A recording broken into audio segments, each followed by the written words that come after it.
Hello and welcome my dear students on my YouTube channel आज हम की chemistry. तो प्यारे बच्चों, आज के इस शॉर्ट लेक्चर के अंदर हम बात करेंगे इनऑर्गेनिक केमिस्ट्री की प्रॉब्लम जो कि कोऑर्डिनेशन कंपाउंड की है। और क्वेश्चन बेटा जो पूछा गया इसी साल मेंस के अंदर पूछा गया है।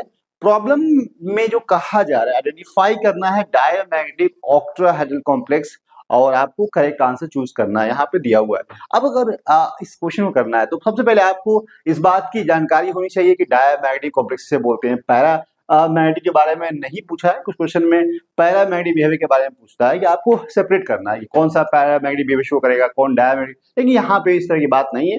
अगर आपको जानना है डायमैग्नेटिक कॉम्प्लेक्स क्या होता है, पैरामैग्नेटिक कॉम्प्लेक्स क्या होता है, तो यहाँ पे एक बात आपको जाननी जरूरी है कि जो भी मेटल लिगेंड कॉम्प्लेक्स है वहां पे जो मेटल है उसके अंदर जो इलेक्ट्रॉन प्रेजेंट है, अगर अनपेड कंडीशन में अगर है ऑर्बिटल्स के अंदर, उसको हम बोलते हैं पैरामैग्नेटिक बिहेवियर शो करेगा। उस तरह के कॉम्प्लेक्सेस जहां पे अनपेड प्रेजेंट होते हैं उसको हम पैरामैग्नेटिक कॉम्प्लेक्स बोल सकते हैं। लेकिन अगर एक भी अनपेड इलेक्ट्रॉन नहीं है वहां पे उस कॉम्प्लेक्स को हम डायमैग्नेटिक कॉम्प्लेक्स बोल सकते हैं। ओके, अच्छा अगर हम पूछे यहाँ पे ऑक्टाहेड्रल कॉम्प्लेक्स है और डायमैग्नेटिक है तो यहाँ पे डायमैग्नेटिक बिहेवियर कौन कौन शो कर सकता है। सबसे पहले हम देखेंगे अब मैंगनीज के जो कॉम्प्लेक्स है Cn, तो यहाँ पे जो कॉम्प्लेक्स दिया हुआ है मैंगनीज आपको Cn का 6 है, ये 6 ligand present means oxide complex है और यहाँ पे अब यहाँ पे +3 में, ठीक है। तो यहाँ पे अगर सबसे पहले आपको निकालना पड़ेगा ऑक्सीजन स्टेट, तो मैंगनीज की ऑक्सीजन क्या है +3 हो जाएगी क्योंकि यहाँ पे -6 है और यहाँ +3 है। ओवरऑल कितना हो जाएगा, यहाँ पे मैंगनीज आपको +3 में हो जाएगी। और मैंगनीज +3 में है, पता है मैंगनीज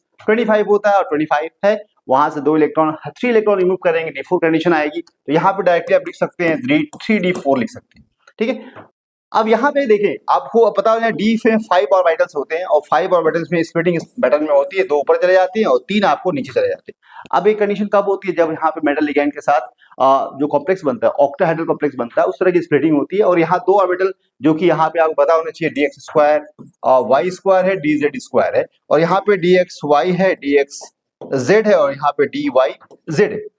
ओके, और ये इन बिटवीन एक्सिस है और यहाँ पे अलोंग द एक्सिस है। लिगैंड का अप्रोच हमेशा एक्सिस से होता है, इसलिए स्प्लिटिंग इस पैटर्न में होती है। और यहाँ पे डीजेनरेट ऑर्बिटल है, जब यहाँ पे किसी भी तरह का इंटरेक्शन लिगैंड मेटल के बीच में नहीं है, यहाँ पे कॉम्प्लेक्स का फॉर्मेशन होता है, इसलिए इस तरह स्प्लिटिंग होती है ऑक्टाहेड्रल कॉम्प्लेक्स में।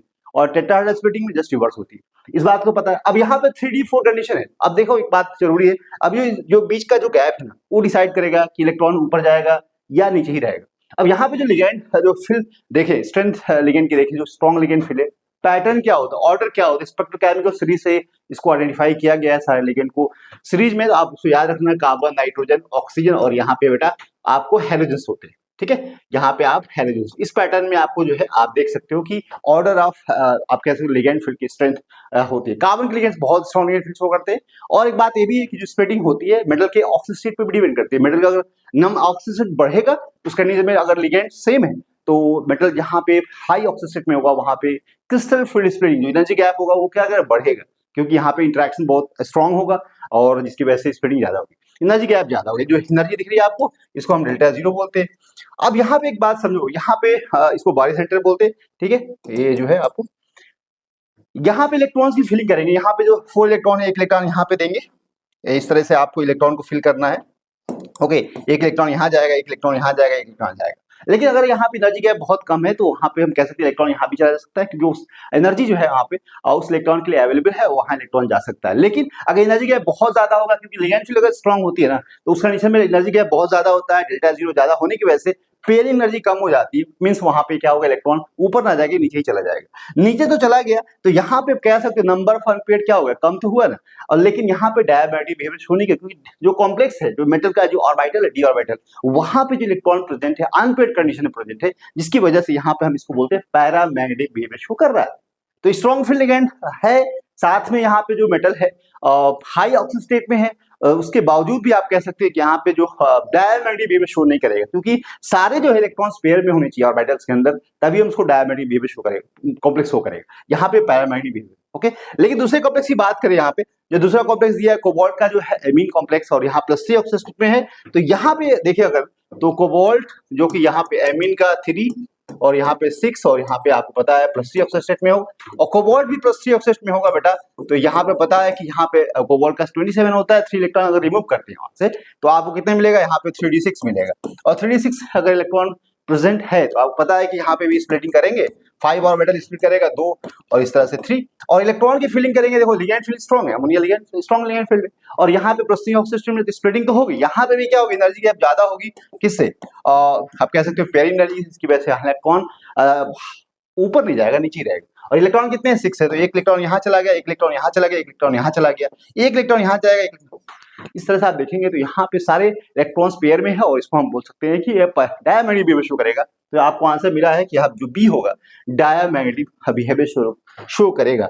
अब देखिए थर्ड जो कॉम्प्लेक्स बेटा यहाँ पे जो देखिए आयरन का CN6 और यहाँ पे 4 माइनस है और इस कॉम्प्लेक्स में भी देख सकते हैं बेटा यहाँ पे आयरन Cn का 6 और यहाँ पे 4 माइनस, मतलब यहाँ पे जो आयरन है +2 ऑक्सीजन स्टेट में होगा और आयरन अगर +2 ऑक्सीजन स्टेट में है तो आप कह सकते हो 26 होता है, 2 इलेक्ट्रॉन निकालेंगे तो यहाँ पे 3d6 आएगा और 3d6 है अगर बेटा और स्ट्रॉन्ग लिगैंड फील्ड है और उस कंडीशन में आप कह सकते हो कि जो स्प्लिटिंग होगी यहाँ पे भी इस तरह से स्प्लिटिंग होगी और यहाँ पे जो एनर्जी गैप है आपको पता है डेल्टा ज्यादा होगा पेयरिंग एनर्जी से और इलेक्ट्रॉन बेटा यहाँ पे 1 2 और यहाँ 3 4 और 5 यहाँ 6 यहाँ भी इलेक्ट्रॉन पेयरिंग हो जाएगा और यहाँ पे भी एक भी अनपेयर्ड इलेक्ट्रॉन प्रेजेंट नहीं है। It means this complex also show diamagnetic behaviour. Okay, तो दो कॉम्प्लेक्स ऐसे हैं जो कि आपको इस तरह का बिहेवियर शो कर रहा है अकॉर्डिंग टू ऑप्शन। अब देखिए यहाँ पे थर्ड भी देख सकते हैं, यहाँ पे जो कोबाल्ट का जो एक्वा जो कॉम्प्लेक्स है प्लस आयरन दोनों वीक लिगैंड फील्ड है और यहाँ +3 ऑक्सीजन स्टेट में है,